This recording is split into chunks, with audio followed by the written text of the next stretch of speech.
ಇಂದೇ ಡೌನ್ಲೋಡ್ ಮಾಡಿ ಮತ್ತು ನಿಮ್ಮ ನೆಚ್ಚಿನ ಶೋಗಳನ್ನು ಆನಂದಿಸಿ.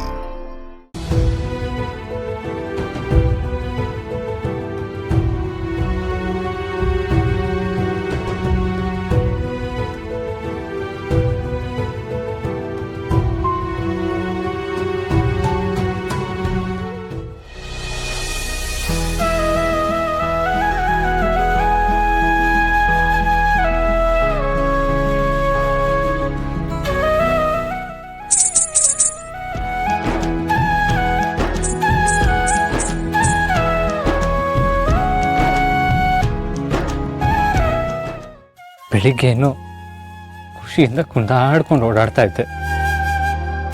ಇವಾಗ ಹೀಗೆ ಮಲ್ಕೊಂಡಿದ್ಯಲ್ಲ, ಏನಾಯ್ತು ಕಂದ? ನಾವಿಬ್ರು ಮತ್ತೆ ಮೊದಲಿನ ಥರ ಒಂದಾಗ್ಬೋದು ಅಂತ ಎಷ್ಟು ಖುಷಿಯಾಗಿದ್ದೆ ಗೊತ್ತಾ?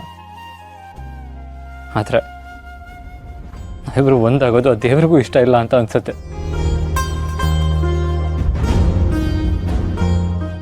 ಕಂದ, ಈ ಜಗತ್ತಲ್ಲಿರೋ ಬೆಸ್ಟ್ ಡಾಕ್ಟರ್ಸ್ ಹತ್ರ ನೀನು ಟ್ರೀಟ್ಮೆಂಟ್ ಕೊಡಿಸ್ತೀನಿ. ನಿನಗೇನು ಆಗಲ್ಲ ಕಂದ. ಅಪ್ಪ ಇದ್ದಾನೆ, ಯು ಡೋಂಟ್ ವರಿ.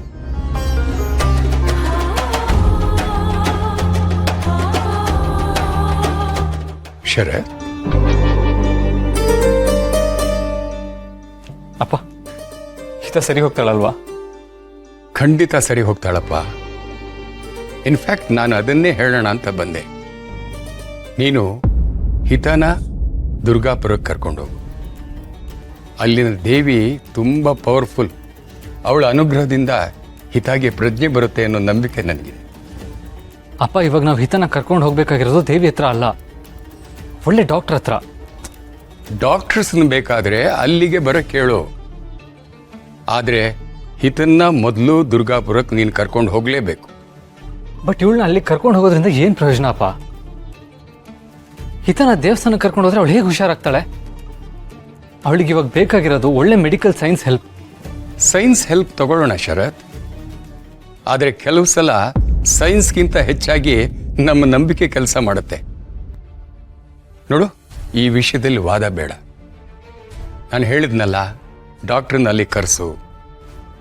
ಅವ್ರ ಕೆಲಸ ಅವ್ರು ಮಾಡಲಿ, ಜೊತೆಗೆ ದೇವಿ ಅನುಗ್ರಹ ಮಗುಗೂ ಸಿಗಲಿ. ಅಲ್ಲಪ್ಪ, ಅದು ನೋಡು, ಡಾಕ್ಟ್ರೇ ಎಲ್ಲ ಮಾಡೋ ಹಾಗಾಗಿದ್ರೆ ಆಸ್ಪತ್ರೆಯಲ್ಲಿ ದೇವ್ರ ವಿಗ್ರಹನೇ ಇರ್ತಾ ಇರಲಿಲ್ಲ. ನನ್ನ ಮಾತನ್ನು ಮೀರಬೇಡ. ಮೊದಲು ದುರ್ಗಾಪುರಕ್ಕೆ ಹೊರಡೋಣ.